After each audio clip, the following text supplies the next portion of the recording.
प्यार से कहना।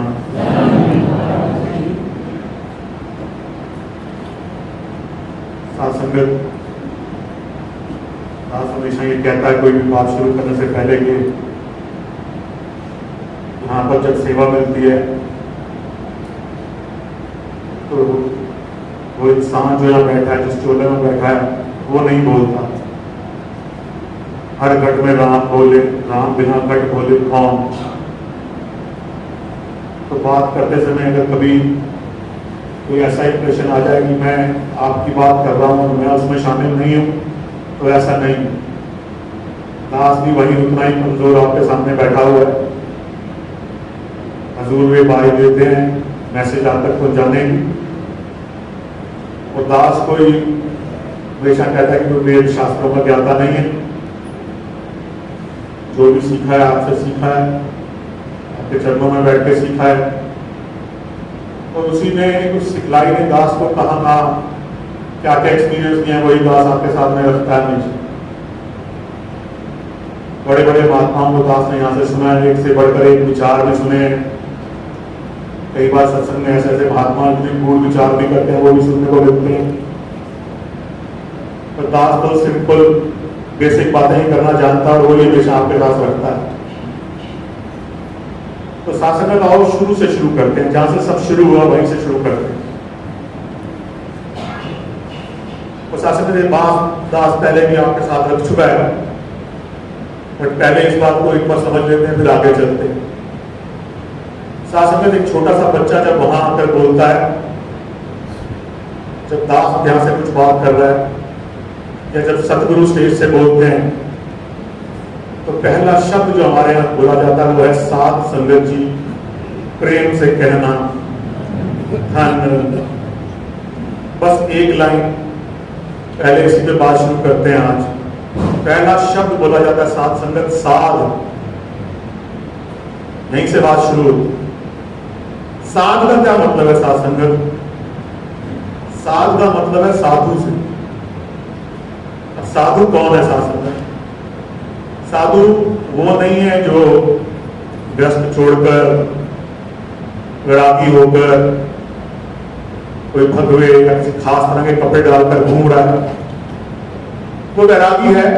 वैरागियों में भी कोई साधु हो सकता है, पर साधु होने की कंडीशन में वैसा व्यवहार वो जरूरी नहीं।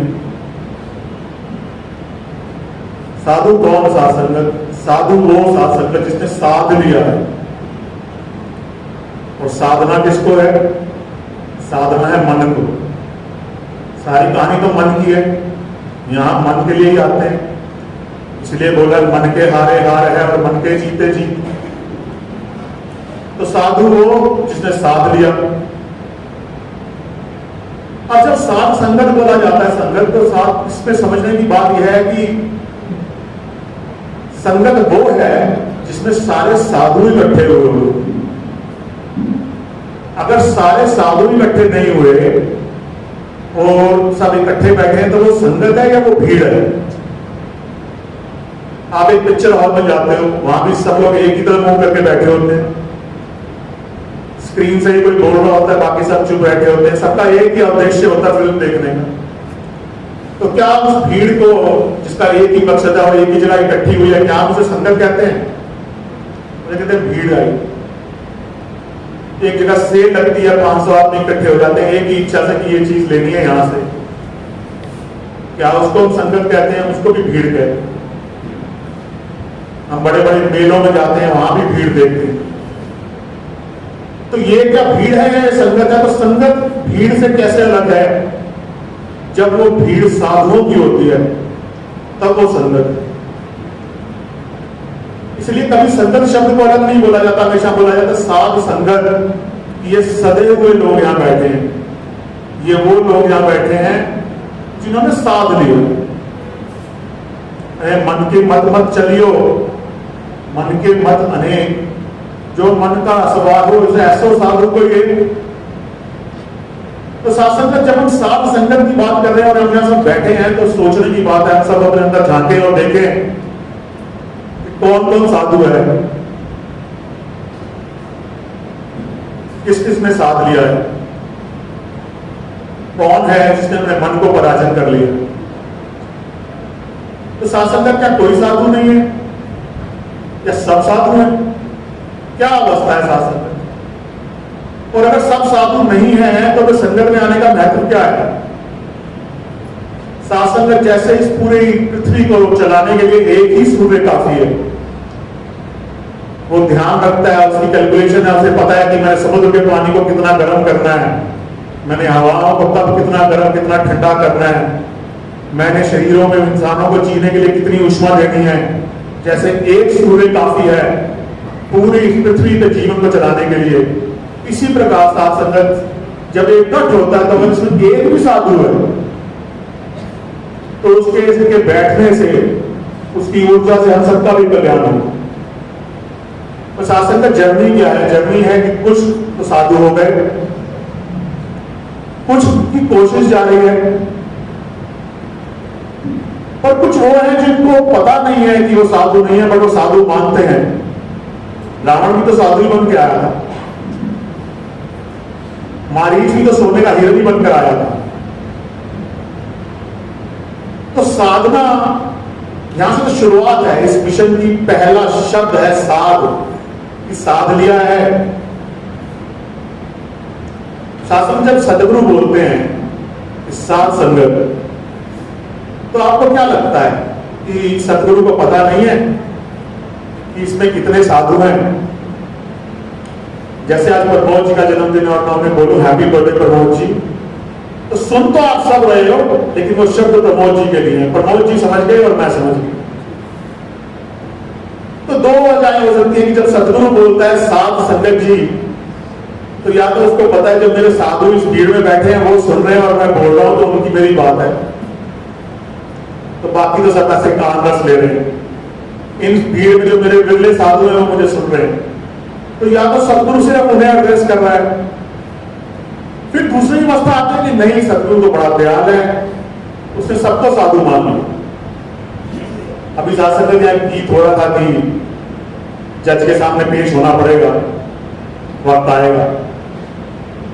अगर आपने कभी कोई प्रॉपर्टी की रजिस्ट्री कराई हो, कोई सरकारी डॉक्यूमेंट बनवाया हो, ड्राइविंग लाइसेंस हो, या कोई कोर्ट केस कभी हो, किसी तरह का कोर्ट में जाना हो, तो हमें एफिडेविट देने पड़ते हैं जिसमें हम लिख देते हैं कि ये मैं सत्यापित करता हूं कि मैं ये सच बोल रहा हूं।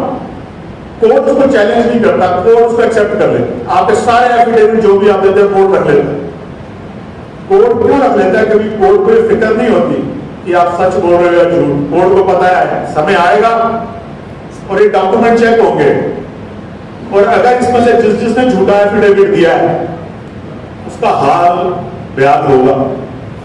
कोर्ट को कोई फर्क नहीं पड़ता आपने झूठा एफिडेविट दिया है सच्चा, क्योंकि कोर्ट को पता है ये चेक हो, ये वैलिडेट हो। तो सदगुरु ने जब कह दिया कि चलो सब साधु समझ लो, तो कयामत की रात तो आएगी। एक दिन तो सबने मुंह दिखाना है, एक दिन तो बॉर्डर पे डॉक्यूमेंट्स चेक होंगे। उस दिन जो एफिडेविट हमने दिए ना साइन करके कि हाँ जी सच्चे पातशाह तेरे पांचों प्रण मंजूर हैं, पूरे मान लिए हैं, उन पे चल रहे हैं, तेरा ज्ञान मिल गया है, समझदार हो गए हैं, ब्रह्म ज्ञानी बन गए हैं, चेक होगा एफिडेविट। दो अवस्थाएं होंगी, एक तो जिनका एफिडेविट सच्चा होगा, दूसरा जिनका झूठा होगा। तो जिनका एफिडेविट झूठा होगा उनके साथ क्या होगा? अब मान लो किसी कोई तो अनजान है जिसके पास एफिडेविट नहीं है, जिसे पता ही नहीं है क्या चीज है, हो सकता है जज उस पर तैयार कर दे, ये मूर्ख है तो तुम्हें पता ही नहीं, चलो इसको भेजो। बट जिसने झूठा एफिडेविट दिया हुआ साइन करके कि मान लिया है, समझ लिया है, कर लिया है, जान लिया है, हो चुका है, वो सब अपने एफिडेविट को अच्छे से चेक कर लें, क्योंकि ऐसा वक्त जरूर आएगा हम सबकी जिंदगी में। निश्चित है कि हमारे जो एफिडेविट हम दे रहे हैं, जो बांट रहे हैं एक दूसरे को, वो चेक होंगे। छोटा सा शब्द ऐसा साध, उसी पे खड़े हैं, सिर्फ उसी एक शब्द की बात। इसलिए दास कहता है कि बहुत बहुत बार 20 बार अवतार वाणी पढ़ ली, 50 बार पढ़ ली, गीता पढ़ ली, गुरु ग्रंथ साहब पढ़ लिया, ये पढ़ लिया, वो पढ़ लिया, याद हो गए, उस याद करने की, उस रटने की क्या कीमत है? अगर एक शब्द भी समझ में आ गया और जीवन में उतार लिया, कीमत तो सिर्फ उस शब्द की है बस। एक छोटा सा SHO किसी का बाप होता, एक विधायक हो कोई किसी का बाप, तो वो सर उठा के अकड़ के चलता है पूरे बाजार में, देख लूंगा कोई बात।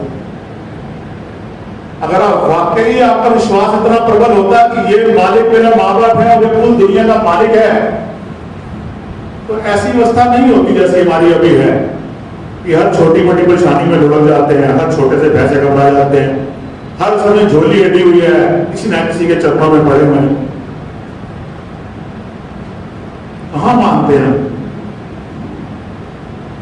कहां है विश्वास? अभी मंगलाचरण पढ़ा, कोई भी एक लाइन उठाओ, किसी भी ग्रंथ की कोई भी पेज खोलो, सिर्फ एक लाइन पढ़ लो। सिंपल स्कूल में जो प्रार्थना है उसी को देख लो, तुम ही हो माता पिता, तुम ही हो बंधु सखा, तुम ही हो। छोड़ दो, छोड़, बड़े गहरे ग्रंथ, बड़ी रब्बी वाणियां छोड़ दो, कोई भी एक लाइन पढ़ लो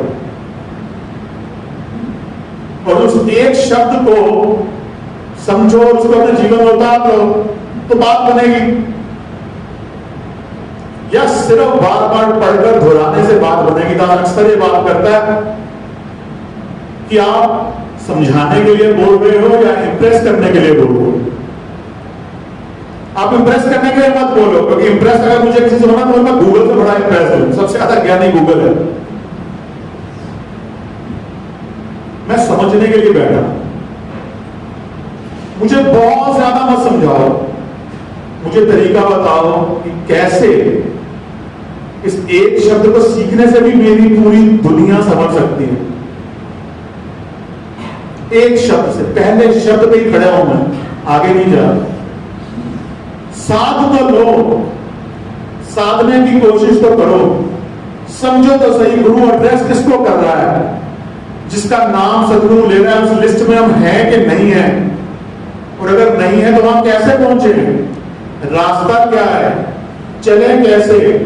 मुबारक है मां मीरा की बात करो, मुबारक है मां शबरी की बात करो, मुबारक है हनुमान जी की बात करो, पर ये भी तो कहो कि मैं कैसे मीरा बनूं, मैं कैसे शबरी बनूं, ये भी तो कोई समझाए आकर मुझे। हनुमान जी जैसा कोई भक्त नहीं हो सकता, पर मैं कैसे हनुमान जी बन सकता हूं, वो कौन समझाएगा मुझे? मैं वो समझ नहीं आता हूं आपके पास कि मुझे सिखाओ। उन्होंने तो कर लिया, उनका तो हो गया कर लेना। मैं जो शब्दों में जाल में फंसा हूं, जो सिर्फ रटने में बिलीव करता हूं, रट के सुनाने में बिलीव करता हूं, जिसके लिए गुरु का शब्द भी एक साउंड है, एक वॉइस है, और पक्ष में शायद किसी के लिए शोर है, इधर से निकला हुआ तो निकल गया, ठहरा अंदर कुछ भी नहीं। दूसरा शब्द साथ संगत, साध संगत जी, प्रेम। प्रेम क्या है? प्रेम साथ संगत, कितनी इंपॉर्टेंस है इस शब्द की। प्रेम किया है प्रेम किसी ने? कोई उतरा है गहराई में प्रेम की? कोई समझता है प्रेम को? जिसकी इतनी इंपॉर्टेंस है कि जिन्होंने लिख दिया कि जिन प्रेम कियो तिन ही प्रभु पायो, लिख के चले गए कि अगर प्रेम नहीं है तो मिल ही नहीं सकता। छोड़ो तो ज्ञानियों की बातें और बड़े बड़े मंत्र यंत्र तंत्र और बड़े गुरु वीर वगैरह छोड़ो, प्रेम करने का सीख लिया पहले, क्योंकि अगर प्रेम नहीं किया तो प्रभु तुम तक नहीं पहुंचा सकता, प्रभु तुम्हारे जीवन में नहीं आ सकता। जिन प्रेम किया तिन ही प्रभु का। प्रेम समझ गए हम, हमें प्रेम करना आ गया है। प्रेम मीरा ने दिया कृष्ण के लिए इतना वैराग कि विष का प्याला दिया और पी गई और वो अमृत हो गया। पोथी पोथी जग हुआ पंडित भया ना कोई, 2.5 लाख प्रेम के पढ़े सो पंडित हुए। 2.5 अक्षर इस प्रेम का मतलब क्या है ये तो समझ लें हम पहले। 2.5 अक्षर क्यों? प्रेम में 2.5 क्यों है अक्षर? प्यार भी 2.5 अक्षर है, इश्क भी 2.5 अक्षर है, रहम भी 2.5 अक्षर है। क्यों है 2.5 अक्षर और क्यों जरूरी है इसको सीखना? पहली लाइन पे है साथ संगत, अभी तो ज्ञान पे नहीं पहुंचे, पहली लाइन पे है साध संगत जी प्रेम से कहें। मेरे पास 2 ड्राइवर है, एक का नाम ज्ञान है, एक का नाम प्रेम है। मेरे घर में जनरली कार ड्राइवर्स की बात करता हूँ। मैं सुबह तैयार होता हूँ तो ज्ञान को बोलता हूँ, ज्ञान प्रेम को क्या गाड़ी तैयार कर लेना। तो मेरे लिए तो प्रेम एक इंसान का नाम भी है। प्रेम नाम है कि वर्ब है? प्रेम संज्ञा है कि क्रिया है? क्या है प्रेम? आपके लिए क्या है प्रेम की डेफिनेशन? आपने अनुभव किया है कभी प्रेम को? कभी प्रेम किया है इससे? क्योंकि प्रेम की पहली शर्त तो समर्पण है। प्रेम की पहली शर्त तो शरणागति है। प्रेम की पहली शर्त तो अपनी मुंह को मिटा देना। वैसा प्रेम किया है?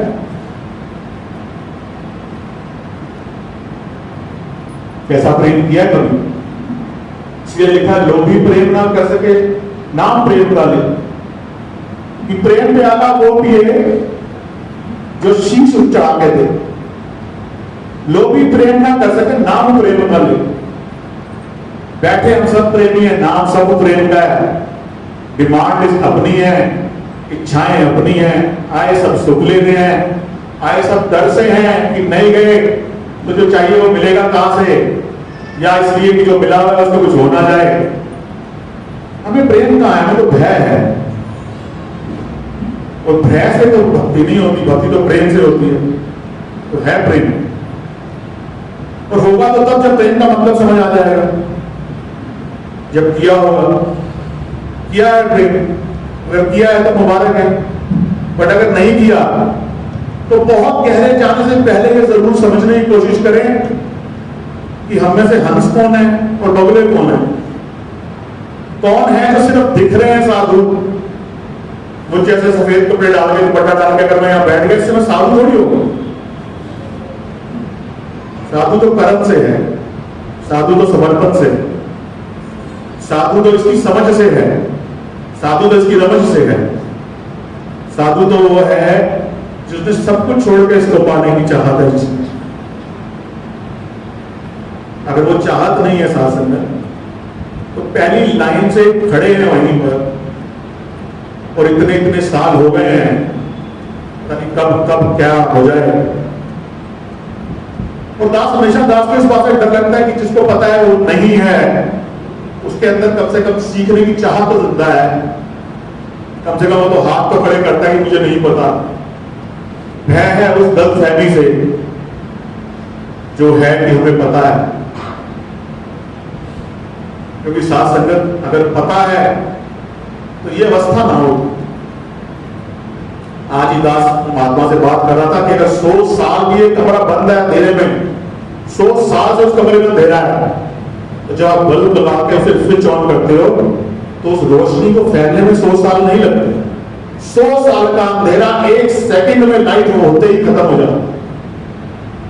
तो अगर आपको ये ज्ञान मिला है और आपको परमात्मा मिल गया है, और अगर आपका परमात्मा से एकमिक हो गया तो उसी समय हो गया है। ये सीढ़ी नहीं है कि अभी 5 साल हुए जी, अभी तो समझ नहीं आया, अभी 10 साल में समझ आया, 20 में, 50 में नहीं, अब आया तो अभी आ गया है। ऐसा हो नहीं सकता कि जीवन में सूर्य का उदय हुए और आपके अंदर प्रकाश ना हो। सिर्फ गोली बजाए, या तो सूर्य का उदय नहीं हुआ आपके मन में, या आपने आंखें नीचे रखी। हमारे मिशन का ब्रह्म वासा सकर दूसरी लाइन पर चलता हूं। तू ही निरंकार, मैं तेरी शरण, मैनू बख्श। एक ही गुरु मंत्र है, एक ही ब्रह्म वाक्य है। इस मिशन का सारा निचोड़ सिर्फ एक ये लाइन, एक यही गुरु ने वचन दिया। इसकी भी 3 हिस्से हैं। पहला तू ही निरंकार, दूसरा मैं तेरी शरण, तीसरा मैनू बख्श लो। यहां भी 3 आ गए। अब पहला तू ही निरंकार, इसमें हमने कुछ नहीं किया, तू ही निरंकार या गुरु ने दिखा दिया, इसमें हमारा कोई एक्शन नहीं, ये गुरु की कृपा है। तो गुरु ने आपको 3 तरीकों से निरंकार को दिखाया। गुरु ने आपको आंखों से दिखाया, गुरु ने आपको कानों से समझाया, सुनवाया, और गुरु ने आपको समझाया, बुद्धि से समझाया। गुरु ने आपको निरंकार 3 चीजों में दिखाया। गुरु ने आपको निरंकार इस चल में दिखाया, गुरु ने आपको निरंकार इस अचल में दिखाया, और गुरु ने आपको निरंकार इस स्वयं में दिखाया। तो पहला तो कहते हैं तू ही निरंकार, ये तो गुरु ने दिखा दिया, इसमें हमने कुछ नहीं। दूसरी लाइन बीच में हमारी, तीसरी लाइन फिर गुरु की कि मैनू बख्श लो, उसमें भी हमने कुछ नहीं करना, वो बख्शना परमात्मा ने, वो भी हमारा एक्शन नहीं है, वो भी इसका एक्शन है कि हम कह रहे हैं कि रिक्वेस्ट कर रहे हैं हमें बख्श लो, काम तो इसने करना, उसमें भी हमारा काम नहीं है। पहला काम हो गया, निरंकार के दर्शन हो गए, पहला पार्ट टिक हो गया। तीसरे पार्ट में जाते हैं पहले कि बख्श लो। अब सोचो ये बख्श रहा है कि नहीं, 10 सेकंड के लिए सब अगर अपनी आंखें बंद कर लो और अपने मन में सोचो कि हमने जाने जाने इस जन्म में कितने पाप किए, जाने जाने, अनजाने के छोड़ दो, जाने जाने कितनी बार किसी के लिए क्रोध आया है, कितनी बार किसी के लिए ईर्ष्या आई है, कितनी बार किसी के ऊपर घृणा आई है, कितनी बार अपना और पराया किया है, कितनी बार झूठ बोला है, कितनी बार कर्म तोड़ा है, कितने बार क्या क्या नहीं किया हमने, कितने पाप किया। हर आदमी अपने अपने देख ले, गिन ले, बड़े वाले नहीं, मेन मेन गिन लो, छोटे छोटे जानते हुए, अनजाने की बात नहीं। अब उन पापों के साथ एक मल्टीप्लायर लगाओ, क्योंकि ये 1 किलो बीज बोने के बाद 1000 किलो फसल देता है। एक बीज आम का बोने पर कई पुष्टें फल खाती हैं, तो इसका मल्टीप्लिकेशन बहुत बड़ा है। अब जितने पाप आप सबको अपने अपने याद है इंडिविजुअली, उसमें जो सजा आप जज भी आप हो, छोड़ो परमात्मा, आप ही जज बन जाओ और मल्टीप्लायर लगाओ जो भगवान लगाता है। और अब बताओ कि हम में से एक भी यहां बैठा हुआ होता जो हमारे कर्म हैं, जो गलतियां हमसे जानबूझ के हमने की हैं, उस पे अगर हम खुद ही जज बन के अपनी डिसीजन करें कि हमारी ये सजा बनती है, वो वाला मल्टीप्लायर लगाने के बाद जो ये कृपा करने में लगाता है, तो बताओ एक भी यहां बैठने के लायक है? तो ये तीसरा पॉइंट ऑलरेडी कर रहा है, तो बख्श ही रहा है। अपनी करनी लेखा नरक ना पावा ठोर, लेकिन दिक्कत यह सिर्फ बोलना है, समझना तो है ही नहीं, और समझ लिया नहीं तो माननी नहीं है। एक भी यहां बैठने के लायक नहीं है, अपनी कर्म लेखा नरक ना पावा ठोर। तो तीसरा पॉइंट ये तो अपना काम कर रहा है, पहला भी कर दिया इसने, तीसरा भी कर दिया बीच में, और यही हमारा बच्चा खा गया, क्योंकि ये उसने हमारे ऊपर छोड़ दिया। क्या ये हमें शरण में जाना है, मैं तेरी शरण, तो हम बड़ा भोला सा मुंह बना लेते हैं, तो हमें तो पता ही नहीं कैसे जाते हैं, हम तो चलना नहीं है यहाँ पे, आपकी शरण नहीं है ना, हमें तो भी पता नहीं, हमें सब पता है। हॉस्पिटल में एडमिट होता ना एक इंसान, डॉक्टर सारे खूबसूरत गाउन, साड़ियां, फैशन, कपड़े सब निकलवा के बात करवा देता है और एक रोग दे देता है, सिर्फ कपड़े ढकने के लिए, शरीर ढकने के लिए इतना चाहिए होता है, चुपचाप बेड पे लिटा देता है। ऐसे ही सारे सूट्स, सारी शेरवानियां बाहर रखवा देता है, फिर वो सारा मेकअप का सामान दिखवा देता है बाहर, ये नहीं जाएगा अंदर, सारे कलोन आफ्टर शेव सब दिख जाते हैं, अंदर ही डाल देता बेड पे एक रोग डाल के, फिर वो कहता है जो मुझे खाने को पसंद है कुछ नहीं मिलेगा, कुछ नहीं। हम कहते कोई बात नहीं सर, नो प्रॉब्लम सर, नहीं आप हमारे भले के लिए कह रहे हो, बिल्कुल नहीं खाएंगे। फिर वो कहता सुए लगाऊंगा इतने बड़े बड़े, सर प्लीज इंजेक्शन लगाओ, बड़ी तकलीफ है, आपके इंजेक्शन से मेरा भला ही होना, लगाओ इंजेक्शन। कहता मैं चीना मारूंगा, मैं टांगे लगाऊंगा, मैं तेरे परिवार से मिलने नहीं दूंगा, मैं तुझे हिलने नहीं दूंगा। आप चुपचाप वहां शरणागति स्वीकार करके बैठ जाते हो बड़े खुशी से, हाँ जी डॉक्टर साहब नो प्रॉब्लम, तो आप ठीक कर दो। एक डॉक्टर के पास भी आपको शरणागति लेनी आ जाती है, क्यों? क्योंकि आपको पता है, लेकिन वहां आपका लालच आ जाता है, वहां आपकी समझदारी चल जाती है। जिसको एक मामूली डॉक्टर के पास से उस स्थूल शरीर के इलाज के लिए शरणागति लेनी आती है, वो ये कैसे बोल सकता है कि मुझे तेरे अंदर शरणागति लेनी नहीं आती? वो शरणागति इसलिए नहीं लेना चाह रहा क्योंकि उसे विश्वास नहीं है कि तू है और तू ही करेगा।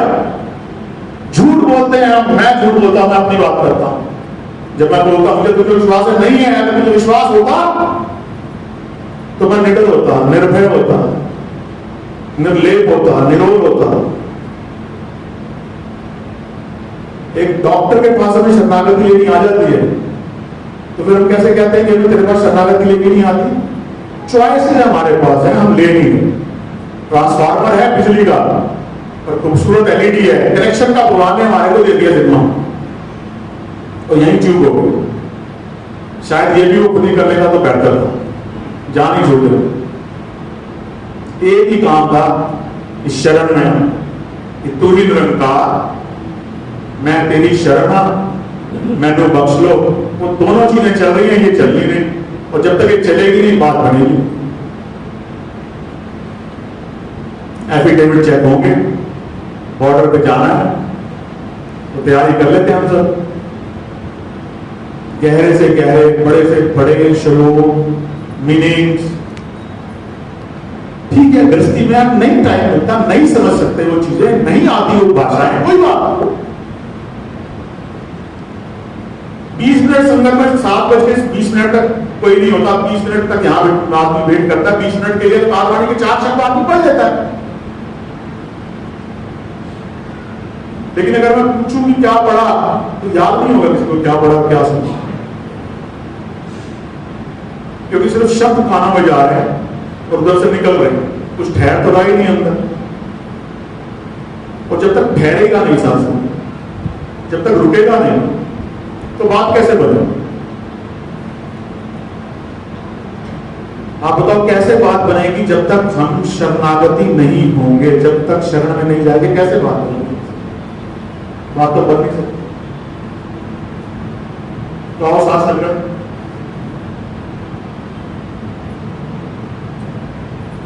दो मिनट बाद आपको